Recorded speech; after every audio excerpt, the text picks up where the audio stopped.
I'm joined today by Derek Stewart, founder and chief executive of Paysme, a private fintech app company for the SME community. Welcome, Derek. It's good to speak to you. Good morning. Thank you, Alan. So, Derek, I understand that while you come from an extensive hedge fund background, the new and albeit first fintech mobile super app that you founded is a lot more exciting. And of course, you're on a mission to help our community of small business owners take control of their finances. Can you tell us what your plans are and how this works? Sure, Alan. Yeah, I'd love to. So I guess having spent 38 years in finance and tech, I kind of reached the stage in my life where I felt it was important to give back. And so what I'm really doing is using my skills, my background in finance, tech, and investing over the last 3-4 decades to kind of go back to the roots, to my roots, and try and support these traditional, old-fashioned small businesses that are really struggling to transition to the digital economy. So really the idea behind Paysme is to help these small businesses move to the digital economy in a way that's conducive with the way they operate, and really to try and help them achieve their full potential by really doing 3 things. 1, bringing down their costs. 2, by making the business more efficient, and then 3, by helping them generate new revenue streams using digital technology. So that's the plan, and that's the mission. Okay. Well, of course, the SME arena is vast and nebulous, really. Could you tell us more about the opportunity and also the scale of the opportunity for Paysme? Yeah, it's actually so big. It's really difficult to tap into the whole thing. There's 400 million SMEs globally, and I think as any of your listeners will know that this is really the engine of our economy. Without an SME economy, we won't thrive. So SMEs account for about 95% of all businesses.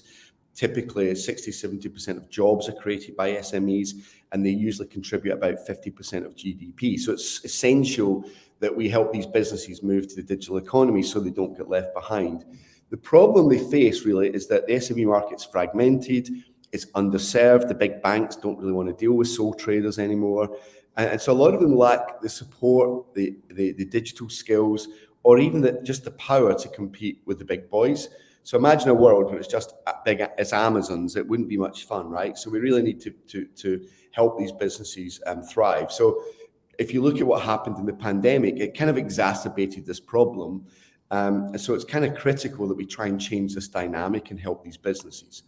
So the way that we're trying to address it, so Paysme looks at common pain points that these small businesses have with financial services. And the idea is from a single platform is to provide a sort of hyper-personalized service in payments, banking, accounting, insurance, lending, and e-commerce, and enable these micro merchants like taxi drivers, shopkeepers, market stall traders, even lower league football clubs, right? A lot of these football clubs in the EFL are run by half a dozen people, not on the playing side, but on the business side.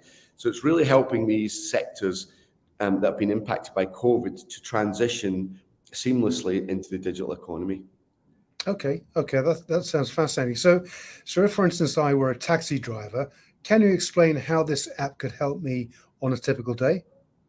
Yeah, so if you think about a London black cab driver, to go to work every day, they need a number of services, right? So they need to be able to process car payments, they need to take bookings, they need to be able to do their banking, their accounting, and their insurance. And now and again, they might need access to small business loans if they've got a problem with a cab or they've just got a bit of a cash flow problem. So even if you look at what's happening in London, every black cab driver now needs to buy, any new cab in London has to be electric, £66,000, right? It's not cheap. So you're going to have to finance that, and then you're going to have to put fuel into your diesel cab or your electric cab. So typically a cab driver would have bought these 10 services that they need every day from 10 different providers, 10 different points of contact, 10 different invoices. What we're really doing is kind of bringing all of this together in one platform. So literally it makes it easier. So the costs come down, it's more efficient. They've got one point of contact. If they've got a problem, they just ring us. They don't have to go on 10 different helplines. And effectively, we also help them grow their revenue by winning new business like corporate bookings or events that they wouldn't ordinarily get if someone wasn't doing that for them. So what we've managed to do over the years is we managed to aggregate 12,000 black cabs and license taxis in 59 towns and cities. So when you think about that network, it's actually more cities and towns than Uber, Get, Free Now, and Addison Lee combined. And so we're really giving these drivers the power to change their lives through technology. That's fascinating. But also, of course, on the website, you've got examples of many other products. There are two in particular I'd like to look at more closely, namely Marketti and Fans Live. Can you tell us how these work? Yeah, so what we've done is we've created these what I call hyper-personalized apps for different industries, because no two industries are alike. Even though processing car payments may be similar in all of them, other aspects are different. So we created Marketti, which kind of stands for Markets, Traders and Independents, to enable market traders and actually small shops on the high street to be able to access the same types of services that cab drivers need, right? So banking, accounting, payments, insurance, loyalty, rewards, and e-commerce. So one of the things that came out of the pandemic was that if you think about market traders like Borough Market, Portobello Road, they don't really have an online presence. So what Marketti does is enables them to connect to the market, the operator, and shoppers anywhere in the country, and gives them a kind of visibility online and the ability to sell online as well. So it's kind of bringing all of these aspects together. And I'm quite proud that actually with very little funding, we've managed to aggregate 20% of all markets across the UK and Ireland, which is a significant amount. And now we're looking to expand that as part of our funding round. Now, Fans Live is interesting. So I've been involved in sport all my life, both as a fan, as a player. Didn't make it as a professional, but got close. And I've always been a massive fan of sport. But what I realised, if you go to watch, let me give an example, Tottenham Hotspur, okay, so one of our shareholders used to play for Spurs. It's a constant queue. It's a queue for tickets, it's a queue for food, it's a queue for merchandise. So what we've done is we've joined together the entire end-to-end fan experience for before, during, and after the final whistle, where everything can be done in one app. So whether that be ticketing or pre-ordering your food and drink, your merchandise, inside and outside the stadium, you can plan and order all of this in advance. There's no reason why there needs to be a constant queue.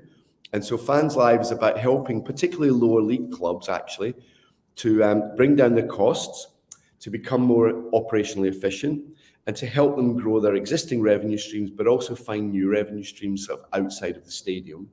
And I'm really proud that we've already partnered and shown the impact that we can make with Stevenage Football Club in EFL2, who actually just beat Aston Villa at the weekend, and yes.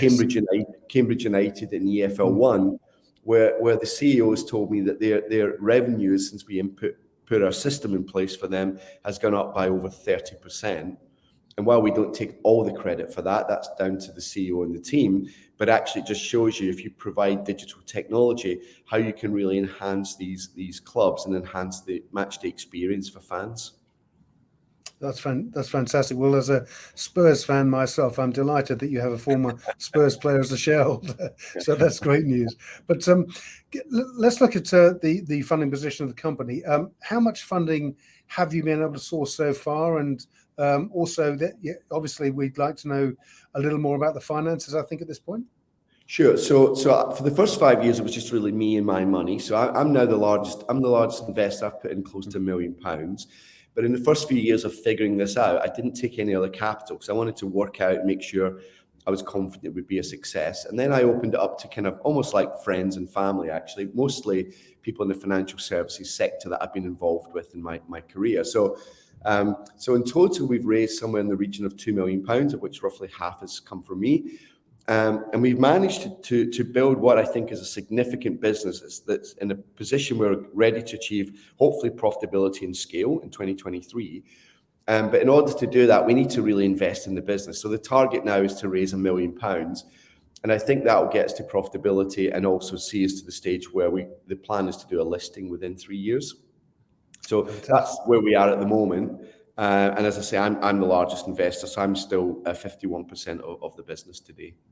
Okay, that's superb. That's superb. So look, Derek, for those shareholders and potential investors, I'm going to bring up a slide now. Can you just talk us through the summary that they can see on the website? Sure. So the plan is to bring these 6 financial services that you see on the screen: payments, e-commerce, banking, accounting, lending, and insurance, is to bring those together on one platform. This hasn't been done before, so we'll be the first to do it. And it wasn't even possible 3 years ago. So now it is, because of technology and financial services. So the plan is to raise £1 million for about 16% equity, which is EIS, by the way. And really that's to invest in building out this tech capability further, building out the team so we're ready to scale. We're only 3 people today, but we need to invest in the team, and then to kind of roll out the strategy in terms of marketing. And the plan is that this, in 2023, we think this will get us to cash flow positive, profitability.